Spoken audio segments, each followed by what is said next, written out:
My guest tonight is Dr. E. Michael Jones. He returns tonight to discuss an article he wrote for the December issue of Culture Wars magazine. Dr. Jones is an historian and prolific writer. He is the author of many books, the most recent being Barren Metal, A History of Capitalism as a Conflict Between Labor and Usury. Dr. Jones, how are you doing tonight? Good, good. Thank you for coming on. You're welcome. And you wrote this piece in the latest issue, December issue of Culture Wars magazine, which you are the editor of. Yes. Soros or Cyrus, the Violent Legacy of the Black-Jewish Alliance. And there you kind of tear off the progressive veneer, or at least the official narrative of the civil rights movement, and also this alliance that many have written about between the civil rights movement, blacks and Jews, and many have attributed this to the sort of the progressive nature of the Jews.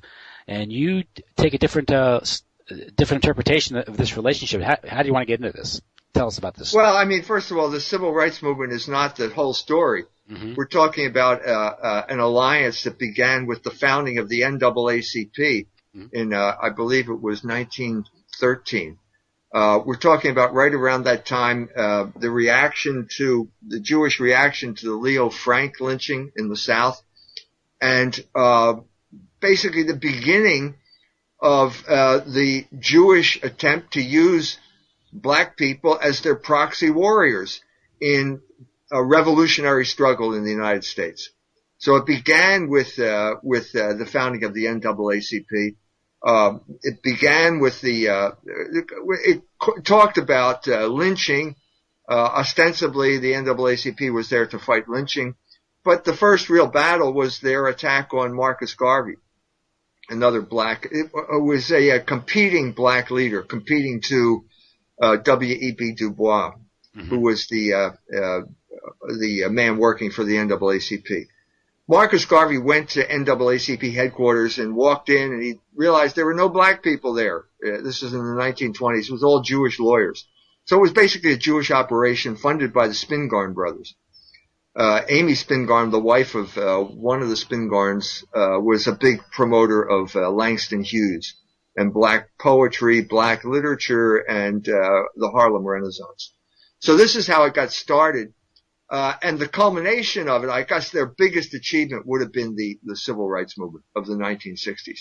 So I try and situate the civil rights movement in that context. But the bigger context that I wanted to talk about when I went to Iran for a conference on the racial situation in America was the idea of the proxy warrior, because we're seeing all kinds of examples of that right now, all the way up to the present. For example, the homosexual is obviously a proxy warrior, and what we saw recently was the Obergefell decision, was the use of the homosexual as the revolutionary, the alliance between the CEOs and the revolutionaries that basically overturned the Religious Freedom Restoration Act in Indiana in March of this year. But we're also talking about the use of proxy warriors in the Middle East. Syria, ISIS, those people, they're proxy warriors who have gotten out of control, which is oftentimes what happens to proxy warriors. We're talking about irregular warfare. Liddell Hart referred to it as that. He said that the guerrillas that the English funded and supported during the Peninsula Wars against Napoleon were the first example of England getting involved in paying proxy warriors. He says it's always a bad idea. You always attract criminals to your cause, and they always get out of control, and then you got problems, because when you can't turn these people on and off like a light switch. It just doesn't work that way. So that's what I wanted to talk about. And then in Iran, I also wanted to talk about Ferguson, because that was the big topic. And it turns out that the Black-Jewish Alliance has come back again. Here we thought it was dead. 1967, Harold Cruse wrote the obituary. Harold Cruse, being the head of the Black Studies program at the University of Michigan, wrote the book, The Crisis of the Negro Intellectual, in which he said that he talked about his experience as a communist, a black communist from Harlem, who thought he was signing up for something and ended up being a proxy warrior for the Jews who ran the Communist Party in this country. And once that word came out, the whole atmosphere, the temperature dropped. We're talking about 1 year before Martin Luther King is murdered. The whole black movement starts to get increasingly violent. You're talking about the rise of the Black Panthers at this point as the replacement for the Southern Christian Leadership Conference as the kind of paradigmatic black organization. But you're also talking about one more instance of proxy warriors. The Black Panthers were a Jewish fantasy created by David Horowitz, who's now a neoconservative Zionist, and Bert Schneider, who made a lot of money off of Easy Rider and other Hollywood ventures. That went bad in '69 when the cops in Chicago came in, busted up the operation. The COINTELPRO, the FBI, had put an agent provocateur in there who bought a lot of guns. He informed the police. The police came in. He put Kool-Aid in their, he put barbiturates in their Kool-Aid. They all fell asleep. The police came in and killed them all. And so terror spread throughout the black population. I mean, that's what I wanted to talk about, but also I wanted to talk about the most recent example, which is basically Ferguson and Black Lives Matter. It turns out that George Soros, the big Jewish magnate from Hungary, through his Open Society Foundation, has put $33 million into the groups demonstrating in Ferguson and Black Lives Matter. So what we saw over the summer here is, once again, the resurrection of the Black Jewish Alliance, the resurrection of the Jew money man behind the scenes funding black revolutionaries. After the Jonathan Butler was one of the big revolutionaries in Ferguson, he went to University of Missouri in September, and they staged a successful revolution at the University of Missouri. He went on a hunger strike, got the football team to boycott the game, and toppled drove the president and chairman of the board out of the university. The University of Missouri now has a black president. So there you have it, the resurrection of the Black Jewish Alliance and the continuation of this tradition of proxy warfare. And the situation in Missouri is now a confirmed hoax, from what I understand. You mean the poop swastika? That and the Klan, and it's the young man who went on strike, said that he'd been on the university for 7 years and he never felt safe, which I thought was rather strange. This is preposterous. If there's one place that goes out of its way to remove the least aspect, a scintilla of racist thought, it's the universities. Academia. And it tells you the priorities there, because the president was unmoved until the football team went on strike. That's right. So there's the real power. There's your priorities. And so I was there at Mizzou a week or so ago, and the guy, my contact there told me they had a losing season anyway, so it didn't really matter.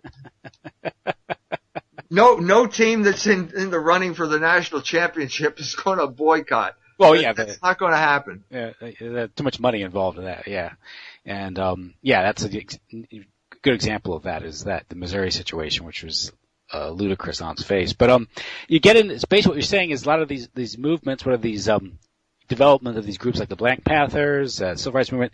These aren't entirely organic, or they're co-opted immediately and used for some social engineering scheme or political objective by an outside group, a more powerful group. In this case, the Jews, or maybe even the Central Intelligence Agency in some cases. Well, I mean, the FBI got involved in turning the spigot off on the Black Panthers, but that's just part of the game here. Yeah. You know, when they get out of control, then you kill them. Don't we have movies about this? Isn't this what the Bourne Identity movies are all about? Mm-hmm. The agent, you create this guy, and then he turns out that you don't like what he's doing, and then you kill him. Well, that's what supposedly is going on in Syria right now. We're going to turn on them. We're turning on ISIS, although that is so complicated and it's such a sham. Yeah. I hesitate to use that as an example. Well, yeah, that warrants a whole series of shows to explain what's going on over there. Yeah. Yeah. But this notion of destabilization, this is a kind of you mentioned George Soros, and of course he's involved in destabilization at home and also overseas, with the Ukraine and. Absolutely. He was heavily involved in the in post-communist Eastern Europe, funding all sorts of groups with the Open Society, all sorts of revolutionary operations. We had all of these CIA color operations, color revolutions, all the way up to the 2009 attempt in Iran to overthrow the election. The Russian government has finally wised up, and they banned Soros's one of his foundations in Russia because they realize it's a fifth column. He's trying to overthrow the government. This is the way we overthrow governments now. You know, it happened. This is sort of what I was trying to tell the Iranians, that the situation in Indiana is really no different than the situation in Iran. Basically, Iran was the beginning of this whole project with the overthrow of Mossadegh in 1953. This is when the CIA entered the White House. C.D. Jackson, the CIA operative, was Dwight Eisenhower's campaign manager, and then he became his chief of staff. And then he got into the White House, and they started coordinating all of these operations, including bringing Time Life into as the propaganda ministry. C.D. Jackson was on the CIA payroll. He was a chief of staff at the Eisenhower White House, and he was also involved with the Luce Empire as Harry Luce's chief factotum. And it was David Wemhoff who has the book about that operation against the Catholic Church. Right. We just got back from a press conference of the National Press Club trying to promote Dave's book, John Courtney Murray, Time, Life, and the American Proposition, How the CIA Changed the Catholic Church. So we're talking about a tradition that started in 1953, and they've never changed the playbook. It's like Princeton and the SATs test. You know, they never changed the questions. So after a while, it was easy to get, a perfect score because you knew all the questions and all the answers. So this scheme has gone on. It happened in Iran in 2009. Again, all those people with their green bandanas, you know, all these NGOs funneling money to demonstrators and so on and so forth, to overthrow the election. It didn't work in 2009. If you want to see the story, their version of the story, there's a film out called Rosewater, directed by Jon Stewart, that tells the story from their point of view. But from the Iranians' point of view, it was a coup d'etat, an attempted coup d'etat, and finally the supreme leader stepped in and certified the election, said the election was valid, and they circumvented a revolution. In Indiana, on the other hand, the governor allied himself with the CEO and allowed the CEO to come in and overthrow the Religious Freedom Restoration Act. But it's the same modus operandi.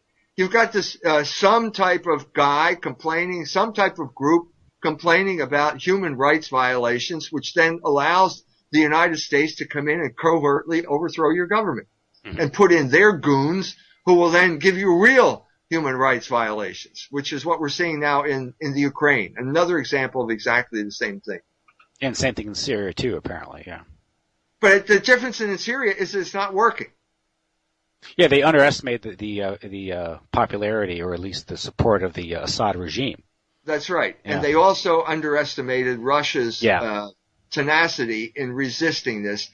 So the Ukraine led to the Crimea going back to Russia, and then Russia, with its back to the wall, said, we're not giving another inch. Yeah, and then they... That was also similar back in 2008 with Georgia, too, right? Was it color revolution? Well, I mean, you mean Russia's retaliation against that. Yeah, we're not going to give up another inch of territory. We understand the way this thing works now, and you abused our trust. I think this is the way the Russians feel about the United States. It brutally abused the trust of the Russians, who could have, launched World War III if they wanted to over the Berlin Wall, but they didn't. They trusted the Americans, and the Americans abused their trust. That was the supposed the promise that James Baker transmitted to Gorbachev, Bush's promise not to move NATO eastward. And didn't get it in writing, but that probably would have made a difference anyway.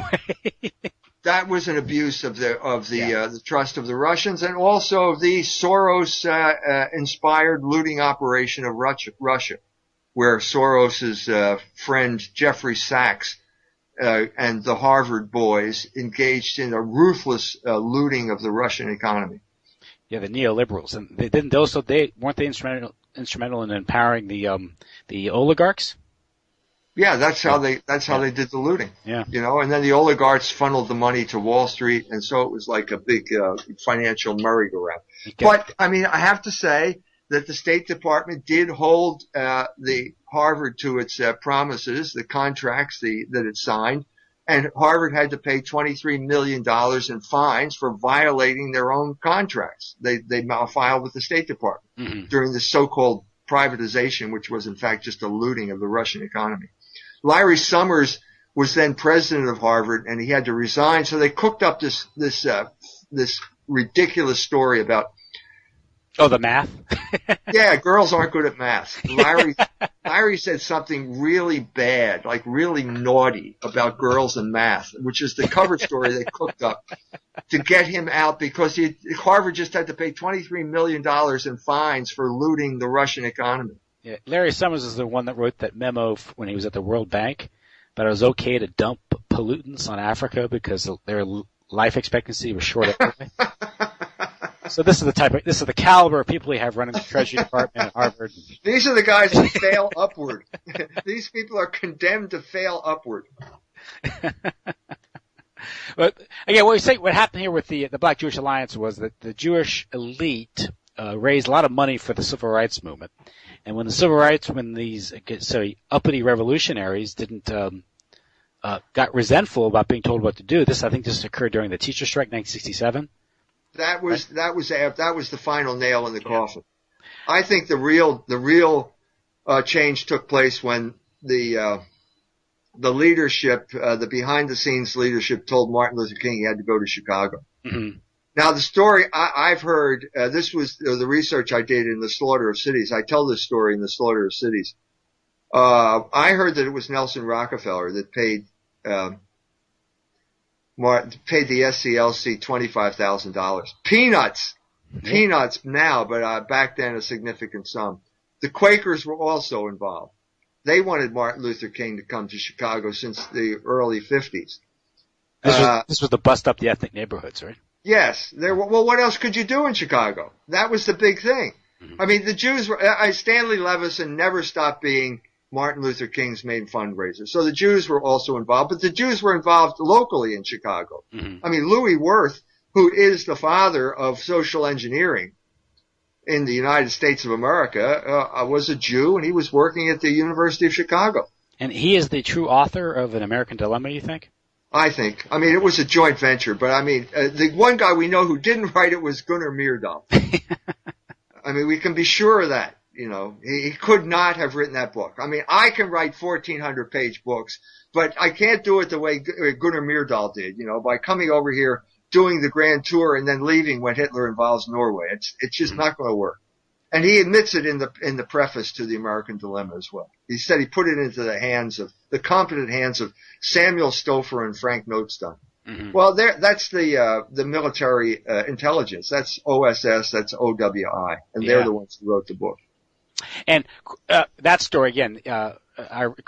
We did a show on that. Actually, a couple shows on that actually, and I highly recommend that book to get into the details of that story. But that again, what we're dealing with here is social engineering, and certain groups are exploiting, I guess, real fissures, real problems in the country, but their goal isn't to resolve these problems or to bring about some sort of progressive nirvana. It's to actually exacerbate these differences, divide and conquer.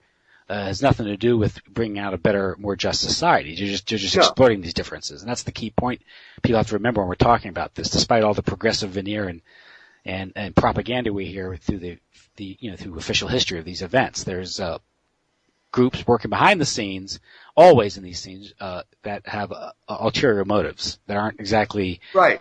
That our best interest, or humanity's best interest, isn't that hard to hear. So that's what we're talking about. No, yeah, and I think the racial, whatever you want to call it, racial conflict in America is subsiding. I'm basing my experience on South Bend and Cincinnati, especially Cincinnati, since one of my sons lives in Cincinnati. He was living closer to Over the Rhine. The church he goes to is in Over the Rhine. It's Old St. Mary's. This was one of the neighborhoods that had been targeted for racial transfer. You know, the Germans, the white ethnics, the Germans were driven out, and the blacks were brought in. That's where they built the projects. Was the new plan. All the white folk were supposed to head out to places like Mason or something like that, and leave the city to the black people. And I'm sure these were the moments of real racial tension. It's undeniable that, for example, where I lived in Philadelphia in the 50s, there was racial warfare going on. There's absolutely no question. But that was because people were being forcibly removed, more or less, right? Well, yeah. I mean, you're in a sense, this is the neighborhood. This was my ethnic neighborhood where I grew up. We've lived here. This is what we call home. And now suddenly we're supposed to leave. Well, we're going to put up a fight. And of course, you can't do that because you're a white racist if you do that. This was precisely what Martin Luther King did in Chicago. He showed up and he said, well, what did he say? What exactly is your purpose here? This is black ministers asking him this. Mayor Daley is asking him, what exactly is your point? There are no segregated water fountains in Chicago. We're not like down south. Even Dorothy Tillman, his lieutenant, said, you know, down south you was black or white. You wasn't none of this Irish or Polish or none of that stuff. It was a different situation. It was the ethnic neighborhood. What's wrong with ethnic neighborhoods? That's the way the world. That was the world of the big cities of the North and the West in the United States for the first half of the 20th century. And then suddenly the social engineers, the masters of the universe behind the curtain, declare this is wrong. This is illegal. Yeah, the war planners, the centralizers, the people who had some sort of idea to somehow homogenize, collectivize the nation, thought these ethnic neighborhoods weren't trustworthy enough or just too divided, and so they resorted to all these tactics, you know, to purge. That's right. Yeah, that's absolutely right. So what you're seeing here is basically preparation for the warfare state. Mm-hmm. That's what we're talking about here, because we're going to have to now. Your first war is the war with fascism. You know the stuff that I said about Louis Wirth, you know, saying that some people are untrustworthy because of their origins. And it turns out that they all happen to be Catholic. Well, I wonder why. But we're mobilizing the population for war. And then after we defeat fascism, well, we're not going to stop this mobilization. This is the way we control everybody.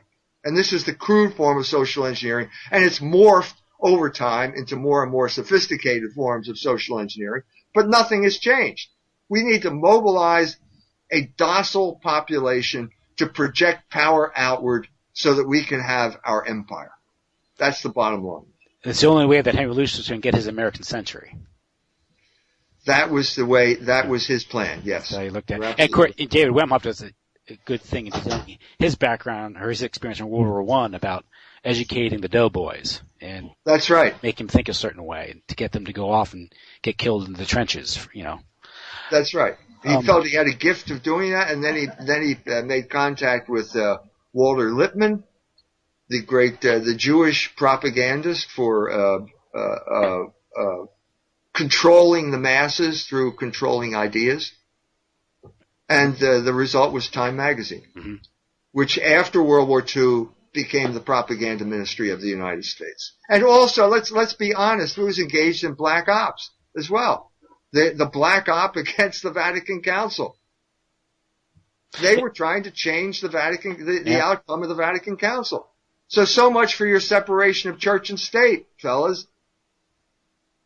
That's another topic. The Vatican. Some people believe that this getting the Pope to declare the Second Vatican Council was a black op, tricking him. No, that's not true. You know. I know that story is not true.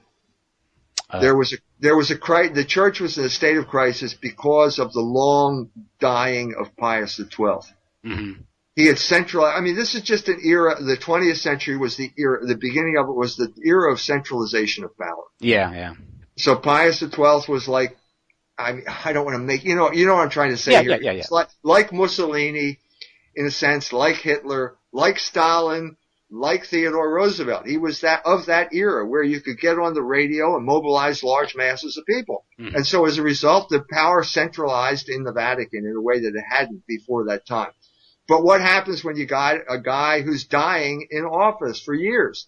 Well, you've got a paralysis. And of course, this was a crisis for someone like Cardinal Ottaviani, who went then to John the 23rd and said, you got to call a council. We got to straighten things out. And he was the author of the preliminary documents. And these are documents that are trying to deal with the crisis. The crisis and the two sides of the coin. There's the Soviet threat and there's the American threat from an Italian perspective to Catholic cultures throughout the world, throughout Europe especially. And that was the basis for the council. But of course, the CIA had been involved in Italy ever since the end of World War II, trying to manipulate outcomes there. They didn't want Italy to fall into the hands of the communists. Luce had his wife appointed ambassador, U.S. ambassador to Italy, because he knew this was a crucial battle and he wanted to be involved in it. And Claire Booth Luce, right? Right. Yeah. And she was, actually, if I understand it, she also had multiple affairs, including British intelligence agents during World War II, and of course, maybe that's just rumors, but and that's what I think you got that backwards. I think it was Harry that was having the affairs. I think, as far as I know, she was faithful to Harry once she got married. She took LSD with John Courtney Murray. I think John Courtney Murray was in love with her because he'd write these passionate letters to her. Do you think there's no evidence that they consummated it that I know of. Do you think there was an MK Ultra angle there with LSD? I know exactly. Gerald Hurd was the guy who got them involved, and Gerald Hurd was connected to Aldous Huxley, and Aldous Huxley was the guy who brought LSD over here. Yeah. Now we're getting back to the Black Jewish Alliance and the Civil Rights Movement. So basically, in the article, what I gathered from your article was what happened was Stokely Carmichael purged him from the Student Nonviolent Coordinating Committee, correct? Yeah. They were in retribution, and also in conjunction with the CIA, they got this guy named Gordon Parks to produce a few movies, please, so-called blaxploitation movies. Yeah, I think that. See, at this point, the establishment had enough with black revolutionaries. Uh-huh. The iconic figure, I have that picture in the article, is of Huey Newton sitting on that rattan chair. Yeah. He's got the black beret, he's got the afro, the black jacket, he's holding a rifle in one hand and a spear in the other. That image led to that was the image of the black revolutionary, and at this point the government decided they had enough of this.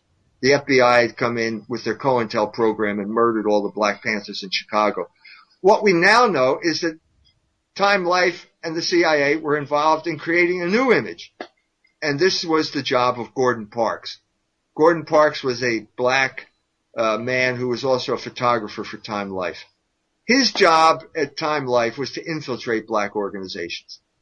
And sad to say, these black organizations pretty much judged people by the color of their skin. And he was real black. I mean, you look at him and you think, well, he's real black. He's one of us. So let him in and we'll talk to him. So he would go and infiltrate the Nation of Islam, for example. And he would, I mean, they would tell him, everything he wanted to know. And then he'd go back to headquarters and then it said, this is in his memoir. Whoever his handler was at this point said, no, we need a picture of the entire leadership. So he goes back and they all assemble there and let him take their picture. Did the same thing with the Black Panthers. He paid Eldridge Cleaver $10,000 for an interview in Algiers. And so he goes in and goes back, gives the CIA. He's always debriefed by the CIA when he comes back. And he gives them the layout of the apartment that they're living in case you want to have people come in and do what they did in Chicago, bust in and murder everybody. So he was a traitor. He was a traitor to the black people. He was working for the CIA. He was working for Time Life, a double agent. And so what is his next job? His next job is he quits Time, And they drag him out to Hollywood, and Jim Aubrey tells him he wants him to do a black detective thing called Shaft movie. And then Gordon Parks in his memoir goes into great detail about how the black people needed a new role model, and he was the guy who was going to do it. Well, Shaft is a big success, and then the next one is the real image changer, and that is Superfly. And Superfly was they wanted Gordon Parks to do it, but he passed it on to his son, and that was another big success. So you got these black people who are now terrorized by the murders in Chicago. I'm talking about Chicago primarily here. Terrorized by these murders who are lining up around the block and going out and buying these maxi coats and the big hat and the pimp outfit because Superfly was a pimp. And so now you've got the new paradigm for the Negro, and that is the pimp.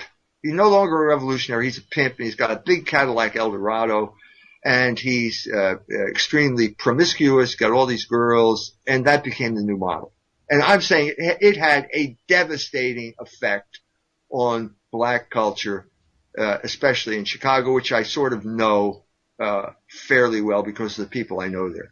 And in the article, I go into detail into the life of Gloria Hardy, who's 2 years younger than me, and was involved with the Black Panthers, and then tells me about her husband, how her husband started acting out after he saw these movies. And then, of course, I go into the other story of Carolyn Peoples, who was born in 1977 and ended up being a serial killer. All because, in a sense, of the change of paradigm. And so I'm saying here that this change in paradigm led to change in sexual behavior. This led to the breakup of the black family, or let's put it this way, it accelerated the breakup of the black family. And I'm saying that when you break, the family is like an atom, or that's why they call it the nuclear family, I guess, okay? And if you split the atom, you release all kinds of negative, destructive energy, and that's precisely what happened in Chicago. So in 1970, I believe it's 77. No, it's 2 years after Superfly. So I think we're talking about 75. Anyway, right around that time, you have the highest murder rate in Chicago history. 790 people got murdered in Chicago in 1975, I believe. It's in the article. I don't know the exact date. 80% of those people were black. 80%, that means black people shooting other black people. And I'm saying it's now down to 430 as of last year. But that's a lot of people. And I'm saying if Black Lives Matter, why are we talking about one guy in Ferguson instead of 430 guys in Chicago? It doesn't fit the narrative, yeah. So they have It doesn't fit. You're exactly right. It does not fit the narrative because the narrative is white racism. The powers that be now want to resurrect the myth of white racism or the aura of white racism. And that's what happened. In Ferguson, Michael Brown was, engaged in robbing a convenience store, swaggering down the street. Darren Wilson sees him. Michael Brown tries to take his gun away and ends up getting shot. And that gets turned into a national incident because of Soros money.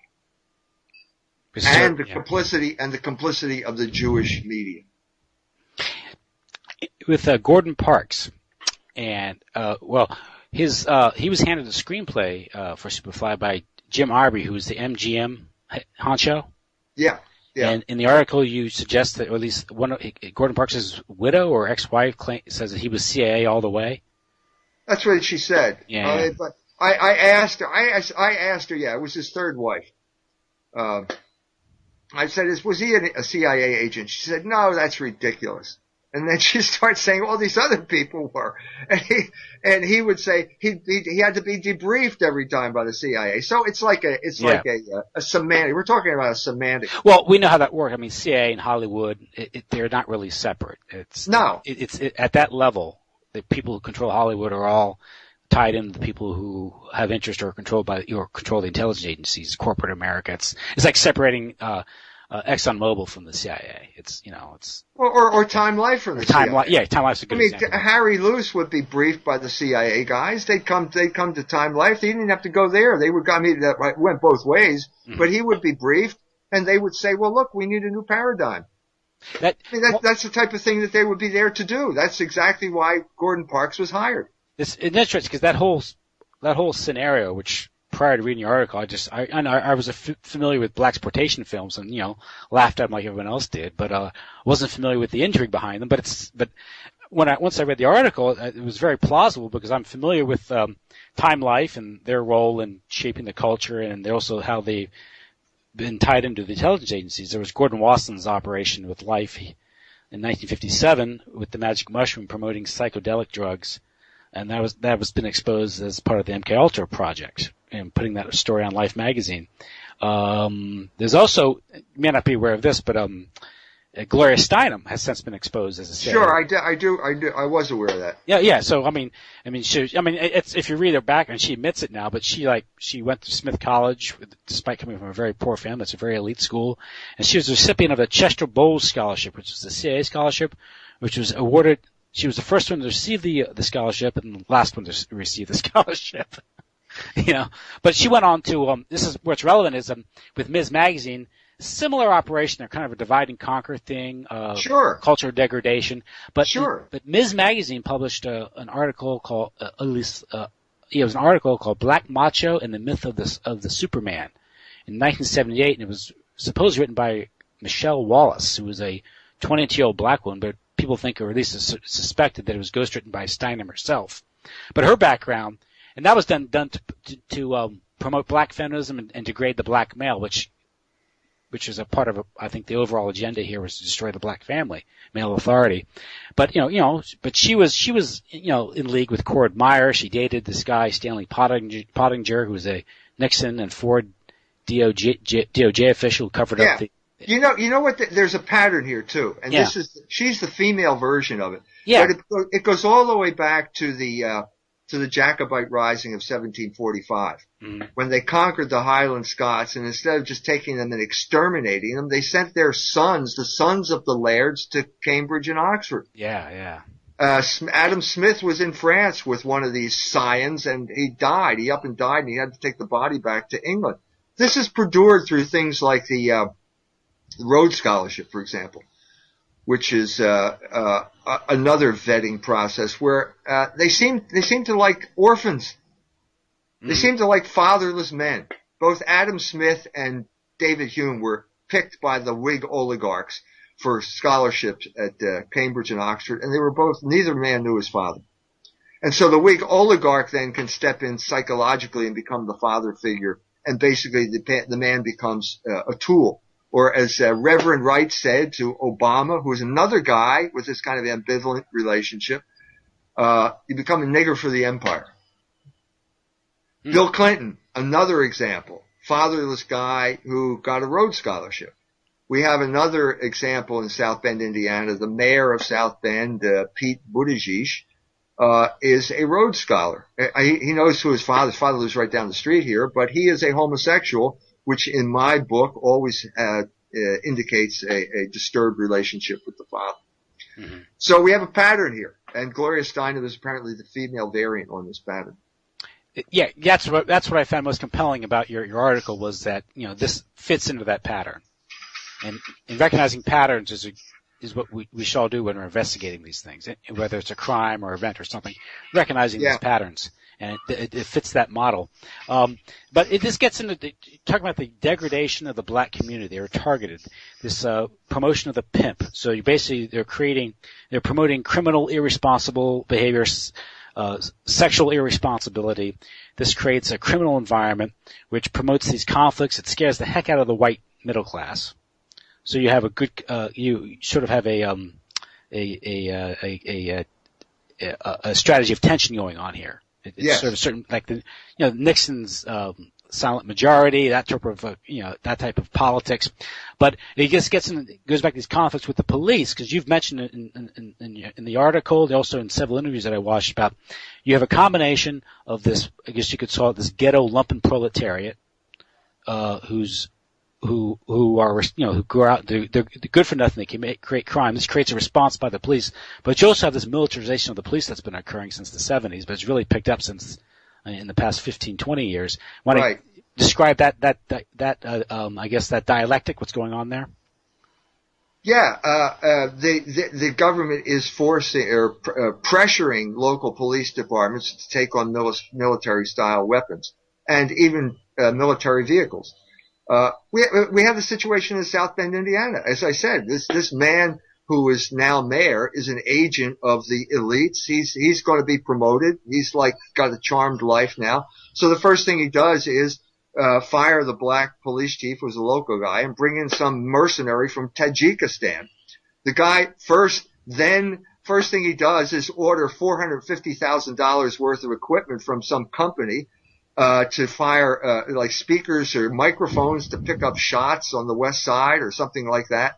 And then I have to say I'm involved in this a little bit. I denounced this as the Israelicization of the police force. There's a little bit of flack, and then it turns out the guy quits. Okay, or I think what happened is the mayor threw him under the bus to get the black vote. So he goes to work for the company that paid that he got the $450,000 contract for. And so it goes.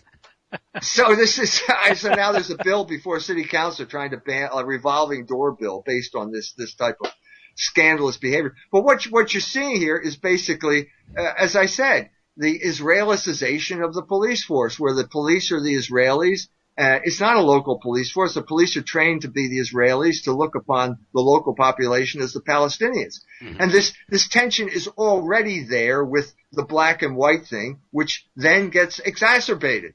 So you have the vicious circle where the blacks are told that they have these grievances that allow them to basically treat authority with contempt, okay?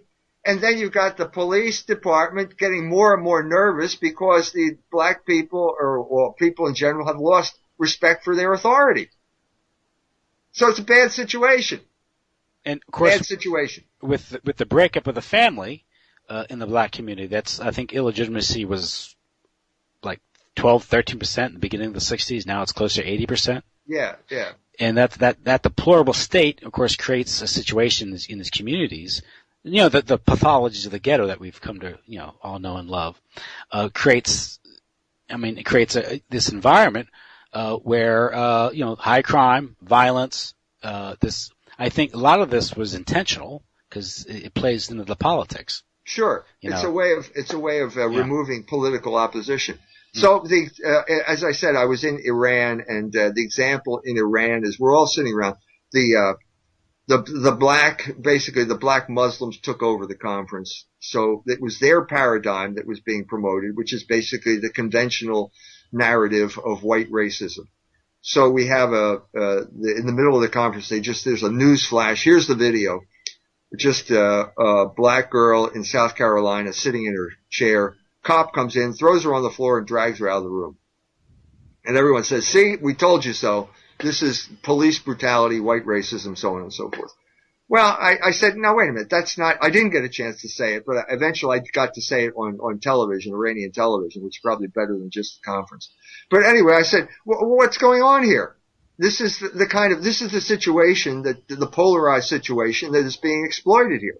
The teacher, apparently, whoever her name is, Shamika, whatever, is talking on her cell phone. And the teacher says, time to put your cell phone away, Shamika. And, ain't nobody going to tell me, because the one thing Shamika learned in school was that she was Rosa Parks.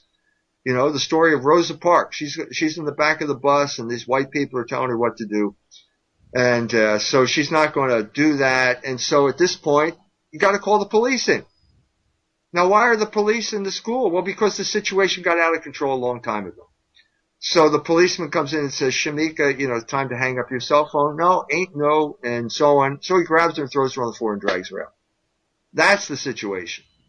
Now, if you want to instrumentalize that, it would be easy to do, but that's not the reality of the situation, and that's part of the problem. And that's, again, what you're going back to, that lumpenproletariat attitude. This can be exploited. Yeah. Marx had nothing but contempt for the lumpenproletariat because they couldn't be active revolutionaries. But they can be instrumentalized. You can foster their desire to have crime. Mm-hmm. You can do that. You can do all these things. And again, let's not discount that there's been a qualitative change in the training and equipping of police, which has changed their demeanor and behavior. It's very troubling. If you want to go on YouTube, there's plenty of instances of 215-pound white cops manhandling and beating up 105-pound women for not signing a traffic ticket and overreacting. Yeah, I mean, I'm not trying to exonerate every single cop of misbehavior. I'm trying to elucidate the dynamic that is being orchestrated here for political purposes. You want to contextualize it, yeah. Yeah, exactly. Yeah. And again, the takeaway from this isn't that there aren't problems, there aren't real grievances that should be addressed, or at least in some way, but at the same time, they're being exploited by outside parties that have other objectives that have nothing to do with the welfare of the community that's being affected. In fact, George Soros. George Soros is the perfect embodiment of that incarnation of that type of attitude, or that type of person. The oligarch who sits above the fray, pulling the strings and creating the problems and swooping in and buying everything up on the cheap after the fact. Yeah, yeah. It's what they did in Russia. It's what they're doing in what they did in Libya and Syria. That's right. That's the modus operandi these days. And so it's the game of empire. And so, well, Dr. Jones, I said it. You said I don't have you for 45 minutes today. I don't want to take any more of your time tonight. I want to thank you for coming on and taking on a very difficult topic. But again, I think in that article and in your various interviews, you've covered a dimension to this thing that very rarely ever gets discussed, but it has to be discussed because it is not the only consideration, but it is an important dimension to the story that needs to be understood, because it we're not just talking about Ferguson or Baltimore or Missouri. We're talking about the whole world at this point. This is right. Absolutely. So, absolutely. Thank you. Thank you. And again, it's culturewars.com. Culturewars.com, the December 2015 issue. And okay, well, listen, I want to wish you a happy, a Merry Christmas and Happy New Year then, and good night. Thank you. Good night. Bye-bye. Bye.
You know, what happens is when you know the logical fallacies, instead of getting that funny feeling, that somebody's lying to me, what happens, you go from implicit knowledge, that funny feeling, to explicit knowledge. I know the exact type of lie that this person just tried to use against me, the exact logical fallacy.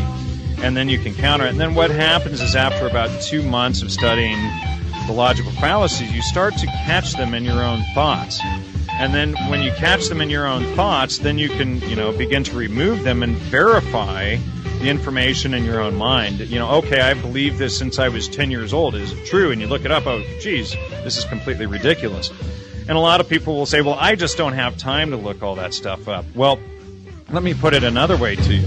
You can spend your whole lifetime believing in lies, or you can spend a few minutes or hours or days looking something up. And let's say if it took you a year to look something up, well, and you're writing all the notes about it and everything, you're writing all out, well, guess what? You've written a book.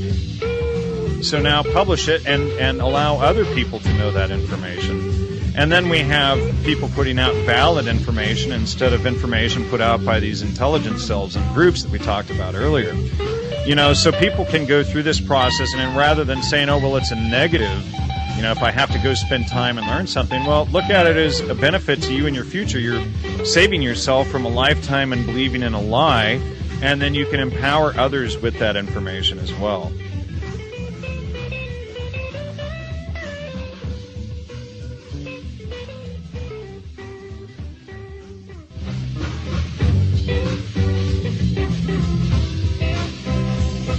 It's basically an all-around degradation of society, and they're trying to bring about a neo-feudalism. And if you get in and study Riam Eisler's work and Terence McKenna's work, which I do lay out in part 2 of the new episode on nonviolent communication for those who want to check that out, they explain it all right there. But in Manufacturing the Deadhead article, we do explain the neo-feudalistic agenda. And we can see that with Agenda 21 and all of this stuff from the UN and all of these environmental programs, et cetera, that are going on. You know, they tell you that carbon is bad while all life is based on carbon. And you know, the more carbon there is, the faster the plants grow. They give us oxygen. So, you know, and then there's this whole cycle that goes on.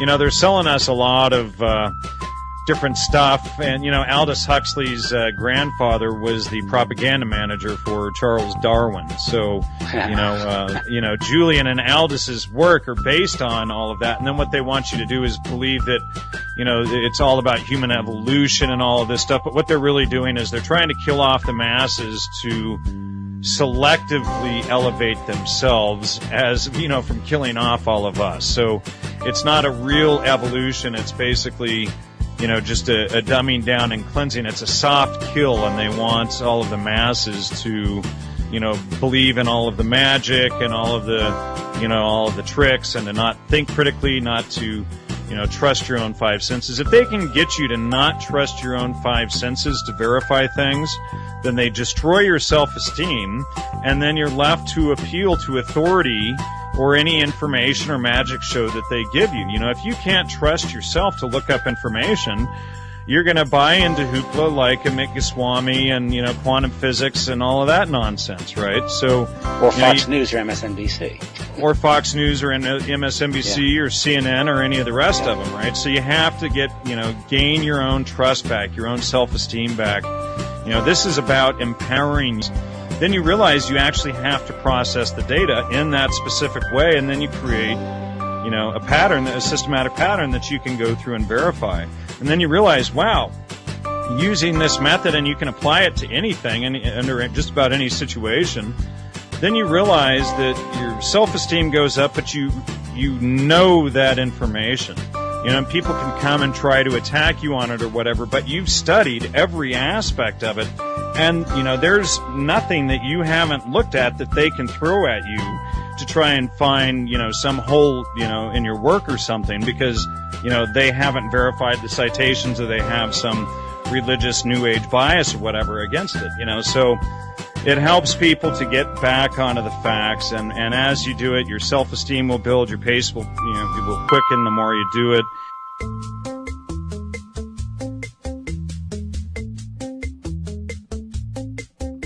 You know, your other choice, I guess, you know, if you don't want to study that, be a slave. It's up to you. Keep watching the shadows on the wall, right? Keep watching the shadows on the wall, ladies and gentlemen. You know, this goes all the way back to Plato is what he's referring to, the allegory of the cave. So there you go. But I know you've done a number of no, they sell it as religion and everything. They want people to think that they're evolving themselves with all of the spiritual new age stuff that they sell. But the real agenda is, you know, they want to kill off about, you know, Huxley and all these guys. They want about no more than probably about 1 billion people. And, it's like the Georgia Guidestones. Right. Yeah. So that's basically the agenda. But you can read about it right there in Aldous Huxley's Brave New World, or his Brave New World Revisited, or Island, or, you know, I mean, my goodness, he published the whole plan, ladies and gentlemen. It's right there. Just study it, wake up for yourself. You know, once you can see MK Ultra for what it is, these intelligence communities and their agendas and this whole government agenda, global agenda, you know, is pretty naked and impotent. And it wasn't Aldous Huxley who made the observation that as sexual freedom waxes, political freedom wanes? Yeah, well, you know, I mean, that goes back to Freud, right? I mean, Freud talked about the Oedipus complex and that being a core of society. So, of course, they would use sexuality. You know, and the whole porn thing, what's interesting about that, and they try and spin it like, you know, women are the victims of that. Actually, the men are, because men are visual. It really affects men much more than it does women, and that's a whole part of that thing that nobody really talks about. That's depopulation. Right, and right. So, in fact, I did an episode with Greg Wilson on pornography. If any of your audience is addicted and they want to check that out, that'll definitely Is that what your help brain them. on porn? Is that what the title Right, is? exactly. Yeah. Right. And how the brain actually, because it messes up the chemical. I guess the Sure. Well, yeah. It's yeah. And if you look at the hit, it goes back to the Rockefellers with Kinsey and the pill and Gloria Steinem. Sure. And Well, sure. Gloria Steinem.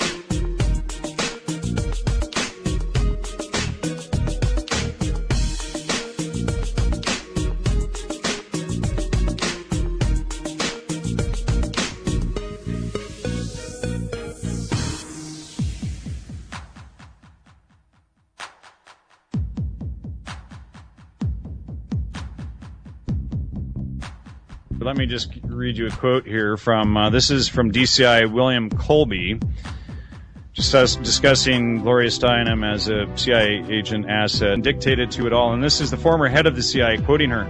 This is the woman who destroyed the black family in the inner city, okay? This is, this woman said, oh, men are the problem. And then what she did was, was selling, blame the men. It's patriarchy for everything. And this is, we've exposed all of this and on my show through, many recent episodes people can check out. But when she started, the black inner city families had about a 7% divorce rate. And now they have about a 7% success rate. So, ladies and gentlemen, all of the violence, all of the degradation of the inner city, all of the destruction of the family. I mean, these creeps like Gloria Steinem, these CIA agents and assets, these, they're psychopaths. And, so this is the type of damage that they do. And you know what? They're really proud about it. And so, just because you're not a psychopath and you can't think in terms that they do doesn't mean that psychopaths aren't out there, and it doesn't mean that they're not going to try to, take advantage of people. They know how to act like regular people, but it's all an act. And because of that, they actually think that they're higher evolved. They think that they're more intelligent than you because they're good liars.